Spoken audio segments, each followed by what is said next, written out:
Hi there, everybody. This is Mr. Shaw, and this week we're going to be taking a look at one of the most well-known and one of the most recognizable and famous artists of all time, Vincent Van Gogh. And we're going to be digging in deep to kind of find out what's so special about his artwork. Why is he so famous and so recognizable? And how did he not only learn from people who were working at the same time as him, but how did he influence artists who started to change the world the way that he did afterwards? So let's take a look at Vincent van Gogh's most famous painting, probably of all time. This is a painting called Starry Night. And the question you can see here on the screen is, why is this painting such a big deal? This is one of the most famous paintings in the world, definitely one of the most expensive paintings in the world. But one of the things that a lot of people ask is, why is Vincent van Gogh considered to be such an extraordinary painter? Now, one of the reasons is Vincent van Gogh was a painter at the end of the 1800s, mostly in the 1870s, 1880s. And his work really was different than what a lot of people were doing at the time. Most of the world, in fact, all of art history before this was very representational. That means that artwork tended to look exactly the way that things looked in real life. Now, near the end of the 1800s, a group of artists called the Impressionists started changing the way they painted the world. Instead of having nice, smooth textures and making things look really, really real like a photograph, they started to paint just quick paintings and using different kinds of methods to kind of get especially the light and the colors and the shadows that they would see very, very quickly, kind of to get an impression of what something looked like instead of exactly what it looked like. And that's where we get the term Impressionism from.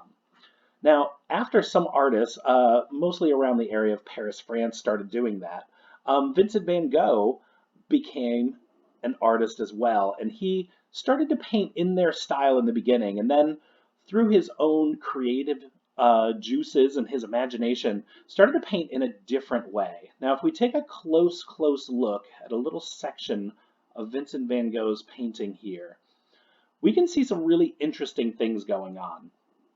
Instead of painting hills and trees and the sky in just one color at a time, Vincent van Gogh would use a lot of different colors all next to each other. We can see in the sky, we see blue and light blue and purple and black kind of swirling around. Even these kind of cloud-like shapes we see swirling up through the nighttime sky have little bits of light blue and green and purple, even bits of orange and yellow, almost like they're reflecting the light from these stars and this moon. The moon itself is even orange and yellow, and then the yellow turns into green, and then the green turns into blue. So one of the things that Vincent van Gogh is really recognizable for is by painting things that would usually be considered one color, a lot of different colors. And those colors tended to be adjacent colors. That means those colors are next to each other on the color wheel. So blue and light blue and purple are all very, very similar, so that when we paint them in the same space, they kind of look like they belong together. Now, one of the other interesting things about the way Vincent van Gogh painted is he didn't paint his colors down in a smooth way. He would paint little lines, little dashes, little strokes with his brush, and that's actually what we call them. We call them brush strokes. And if you look carefully at this very, very famous painting, you can see that the whole thing has been painted with little tiny lines, little strokes of his brush as he brushed it across his canvas. We can see them on the hills down here on the right. We can see them in these swirling clouds, those lines going in the direction that the wind might be pulling the clouds in. We can see them radiating out from this moon, those little dashes and lines coming out in a circular pattern. Even this tree very close to us here in the foreground, we can see those curved lines of those twisting branches and the thick textured trunk of that tree. It's a type of tree called a cypress tree. And we can see those blacks and browns and really dark grays, those little brush strokes, those dashes and marks, kind of bringing that whole shape together. And what happens when you paint a picture using multiple colors and using those brush strokes is we have a lot of movement, we have a lot of life in this painting. And it almost feels like we can see the wind blowing the clouds around. We can almost hear the rustling of the leaves and seeing the grass kind of wiggling on the ground. Um, so during this time in the late 1800s, ooh, sorry, I went 2 slides there instead of just one. A lot of other painters in the world would typically paint a landscape like this. Now, this one here on the left is a landscape by an artist whose name is Albert Bierstadt. And he was an artist who actually painted here in America. A lot of his paintings were done right here in New York State. And when we look at this, it looks a lot different than Vincent Van Gogh's landscape over here on the right. This one was painted by Vincent Van Gogh in Europe on the other side of the Atlantic Ocean, and this one was painted right around here in New York State. Now, there are some things that are very similar about both of these pictures. They're both landscapes. They both have a foreground, a middle ground, and a background. They both have trees. They both have grass. They both have clouds in the sky. But there are some things we notice that are kind of different about them. Select the right tool here. Over on the left, Albert Bierstadt's painting is very naturalistic. That's a word we could use to describe his painting looking like the real thing. This painting almost looks like a photograph that you would take with a camera. Over here on the right, excuse me, we can see that Vincent Van Gogh painted in an Impressionist style. It looks like he very quickly put his paint down on his canvas, and you can see those quick brush strokes, those little wiggly lines. You can see all those different colors. The same colors we see in the sky here, they're just put down in a different way. They're not smoothed out to make those clouds look kind of fluffy and light. These clouds have hard edges. They're really, really unrealistic. Over here on the left, Albert Bierstadt did use adjacent colors. We can see in his grass, he has green, he has light green, he has dark green, he has little bits of yellow. And Vincent Van Gogh does the same thing. Even though the colors are very similar in both of these pictures, the way that the paint is put down on the canvas is the thing that really makes them look differently. Albert Bierstadt has very smooth textures. All of the things in this landscape painting look like the real thing. The grass looks soft, the trees have that bark, but it's rendered. That means it was painted in a way that made it look very real. Whereas in Vincent Van Gogh's picture, he has those thick brush strokes. We can see every chunk of paint he laid down on the canvas, especially up here in the clouds. You can almost see the edges of those big chunks of paint as Vincent Van Gogh laid it down very, very thickly. Now, in Albert Bierstadt's painting, there are no outlines around anything. Now, a lot of times when we draw pictures, if we were drawing trees or clouds, we would draw the shapes of those things using a pencil or a marker. And it would usually give those some nice hard lines, some nice dark lines around them. But you can see the edges between the grass and the hills behind it, or even these mountains in the sky, don't have a hard black line there separating those. Whereas in Vincent Van Gogh's painting, we can actually see the lines, almost as if he drew it with his paint first, and then filled in that space using all of those different colors and brushstrokes. Now, Vincent van Gogh was known for painting all sorts of different things, and we can see that style in his painting no matter what it is he's painting. This is a portrait of a friend of his who was a mail carrier. He was a postal worker. This is one of my favorite Vincent van Gogh paintings of all time because I love this fabulous beard this postal worker has. But we can see Vincent van Gogh's style all over his face and his beard especially. Those curving lines, those brush strokes, all of those wonderful marks. And we can see that he's using more than one color. We even see little bits of blue in his beard here. And that helps his beard look a little extra fluffy and ruffly and nice and soft. Aside from a portrait, Vincent van Gogh could use this style to paint narrative art. This looks like a story of a man and a woman out on town. Maybe they're taking a walk next to the river. We can see the lights of the city reflected down here in the water. And again, we see all of those brush strokes, those little dashes of color all over this picture.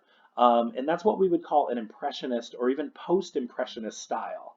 And one of the differences between Impressionism and Post-Impressionism is that Impressionism tended to look a little bit more real, whereas Vincent van Gogh's style, which is considered Post-Impressionism, looked a little bit more cartoony, looked a little bit less like the real thing. Even these pears in this still life painting that Vincent van Gogh made, the pears look pretty realistic if you squint your eyes. But when we look carefully at it, let me see if I can get this a little bigger. When we look carefully at it, we can actually see that those pears were painted with lots of little dashes and lots of little lines of color. Those brush strokes are all over this blue cloth that the pears seem to be sitting on. Now, other artists at the time were painting in a very similar way, and most of them were in the area of France where Vincent van Gogh began his post-impressionism painting. So this is a painting by an artist whose name is Claude Monet, a very famous impressionist painter, and you can see some of those same strategies in this painting. You can see those brush strokes, those quick little marks, those lines, those dashes, as well as coloring things more than just one color. This water is blue and it's green. We can see the reflection of these colored flowers in the corner. This is a female artist whose name was Berthe Marisot, and you can see this portrait of a woman getting her hair done, getting a flower pinned in her hair, has a lot of those same qualities. We can see the brush strokes in her dress and in these plants and the flowers. We can see that she's using more than one color to paint things. This pink outfit has touches of blue and purple, little bits of red and white, and that gives the whole painting that sense of movement and gives it a little bit more texture and makes it a little bit more interesting to look at in some ways. And lastly, we have another impressionist or post-impressionistic painter, Paul Signac, who actually painted this wonderful image of a castle next to the water using little rectangles. All of these brushstrokes seem to be the same shape and all moving in the same direction. When we see it up close, it looks like a jumble of colors. But when the painting is smaller or further away, if you kind of squint at it, it looks more of like a solid image. We can see the reflection of that castle in the water. It looks like it's at sunrise or sunset when the sky is all those wonderful purples and greens and blues. So now, I'm going to have you guys try your own picture. Now, drawing the picture is pretty easy. You can just draw the picture, any kind of picture you want, in the way that you normally would do it. You could draw a portrait, a picture of yourself or someone else. You could draw a landscape, a picture of the outside. You could draw a still life, a picture of maybe some fruit or some objects sitting on a table, or whatever else you want, because painting and coloring in a post-impressionistic style is more about how you put down your colors and the types of marks you make, not what your original drawing is going to be. So go grab a piece of paper, a pencil, a marker if you have one, and definitely something to color with, either some crayons, markers, colored pencils, or even if you have some paint lying around the house, that would work too. All right, so if you haven't collected your drawing and coloring tools yet, go ahead and pause the video now. Get yourself a piece of paper, pencil, marker, crayons, whatever you have laying around. Now I'm going to be choosing for my picture not quite a landscape because I don't have any nice big views of any trees and mountains, and I'd like to draw an outside picture as opposed to a portrait or a still life. Remember, you can draw any kind of picture you want to. You don't have to draw exactly what I'm drawing, but if you'd like to, feel free to follow along. So what I'm going to end up doing is I'm just looking out of my dining room window. I'm actually doing this in my dining room right now. So I'm going to draw just what I see out of the window. So it'll be kind of a scene of my neighborhood. So directly outside of my window, I have a big tree in my front yard, and that's what I see taking up most of my space here in the foreground. So I'm going to draw the shape of that tree coming up right in the middle of my picture here.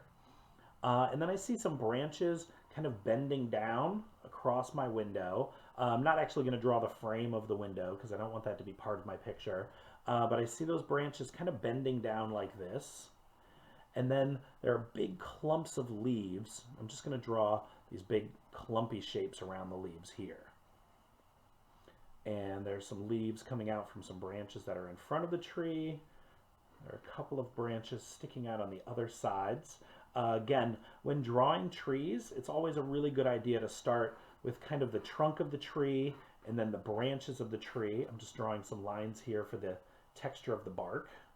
And then after you draw those branches, that's when you want to draw the clumps of leaves that are growing on the end of those. You want to avoid drawing any kind of what we call a lollipop tree, which is that straight trunk and a big poof on top. Luckily for me, I do have a tree to look out right out in my front yard, right out of my window. Now, one of the things that made the Impressionists and the Post-Impressionists a little bit unique for their time is they would actually go outside to paint a lot of their outside pictures. They wouldn't sit inside of a studio and kind of use their imagination to paint it. They would actually go out there and look.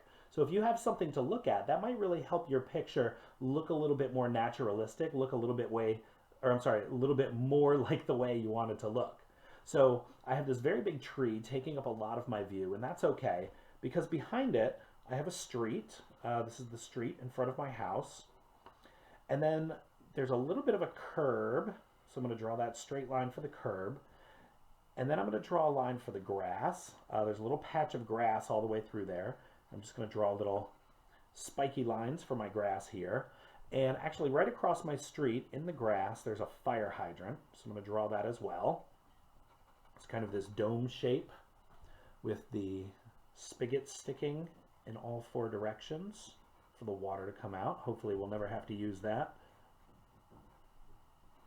It's got the little piece on top like this. All right. And then on the other side of the grass, there's actually a sidewalk. So another straight line coming all the way across like this. And I can see when I look at the sidewalk, those lines kind of change the direction they're going in. They're pretty straight up and down in the middle and then get diagonal as they go across. And then I can see my neighbor's yard. Now, my neighbor on this side actually has a fence coming all the way up to the edge of the road there, or I'm sorry, to the edge of the sidewalk. There's a little bit of grass here, and it's one of those picket fences. It's a tall wooden fence, and it has that pointy top. And then I can see the rest of my neighbor's lawn on the other side here, and there's another fence back here for that house. And actually this fence goes back and connects like that. And I'm just looking at what it looks like right out of my front window here.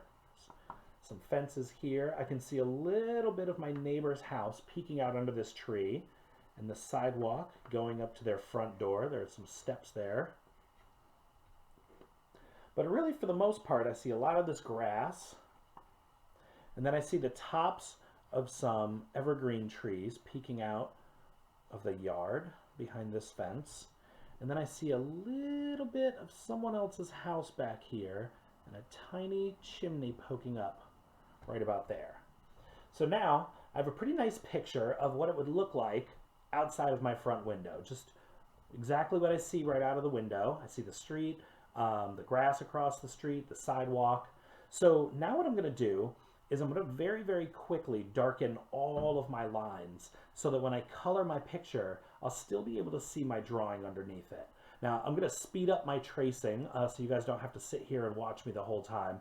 But definitely take your time if you want to trace your picture to make it a little darker. You can use a marker like I'm going to use. You could use a black crayon, or you really could just go over everything with your pencil, nice and dark, to make those lines a little bit easier to see. Either way works.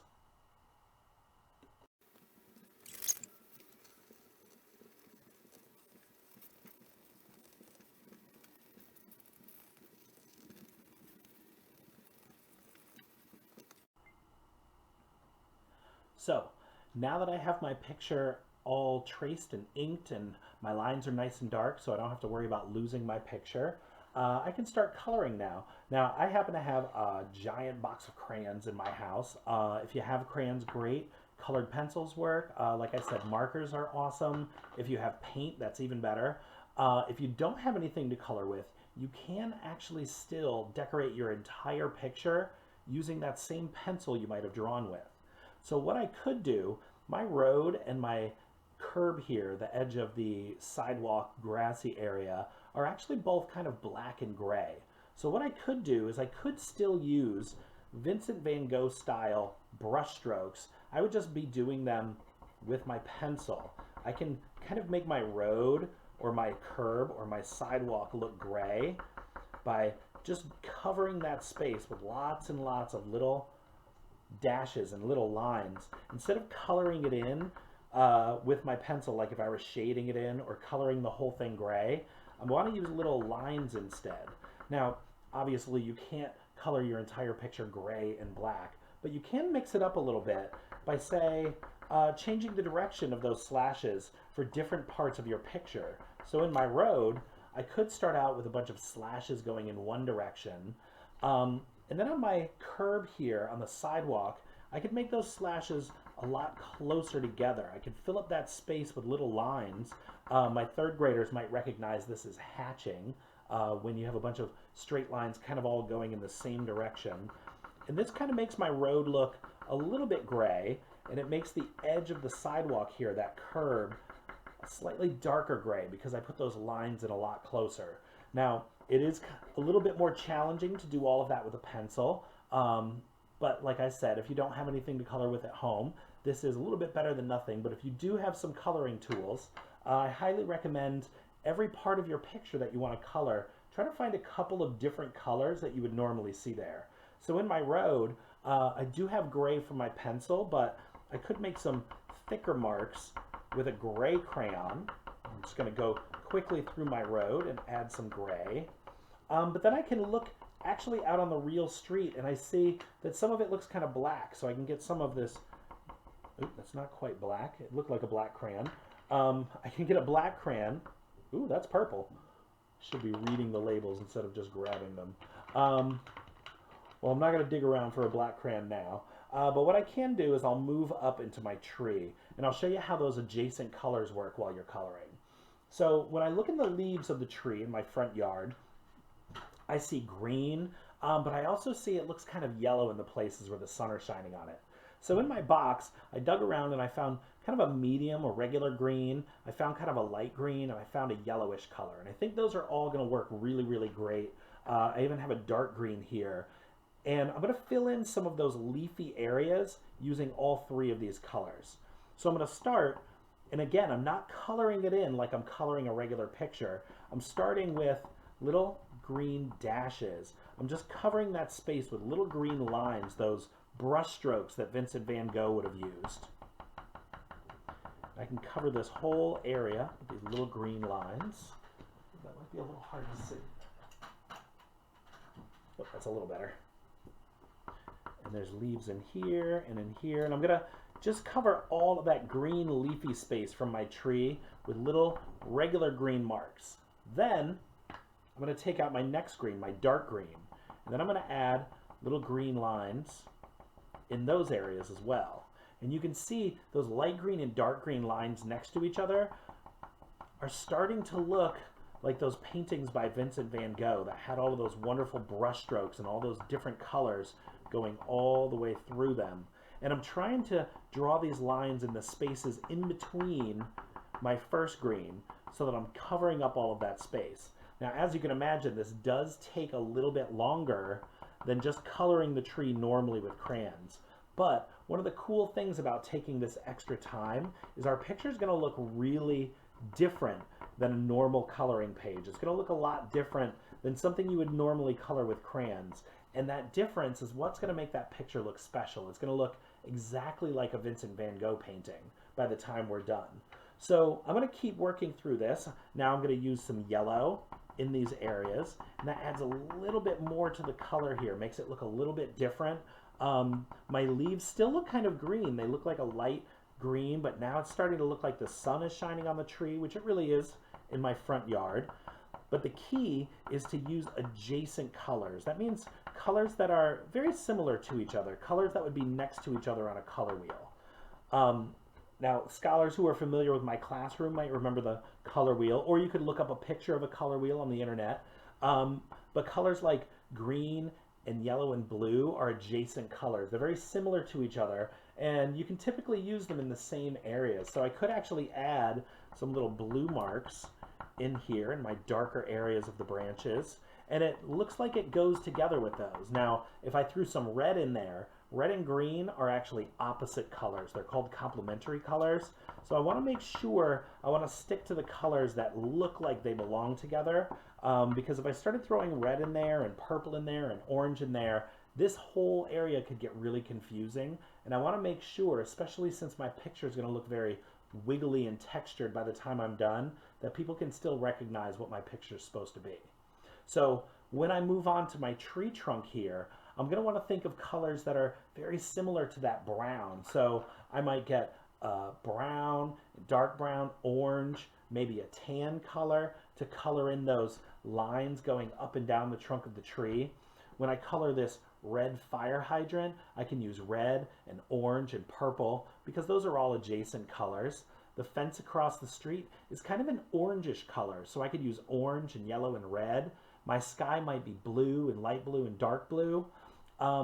Now, coloring like this, like I said, is going to take a little bit longer than normal coloring. So I'm going to pause here and I'm going to speed up my video so that you can see this whole thing coming together, being colored with little tiny dashes of color instead of just coloring it the normal way.